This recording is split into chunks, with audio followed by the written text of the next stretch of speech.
Premiere night ng Quezon dinumog ng naglalakihang artista, Eko9 nagpakilig.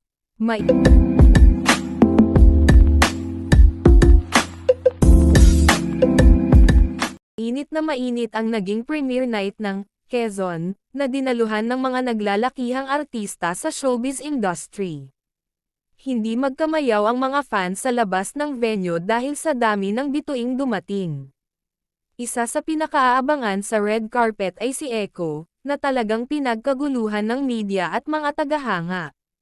Agaw eksena rin ang kanyang kasintahan na si Janine, na todo suporta sa kanya mula simula hanggang dulo ng event. Kapansin-pansin ang sweetness ng dalawa habang magkahawak kamay na dumating sa premiere. Marami ang napasigaw at napakilig sa kanilang mga titigang pan ng pagmamahal.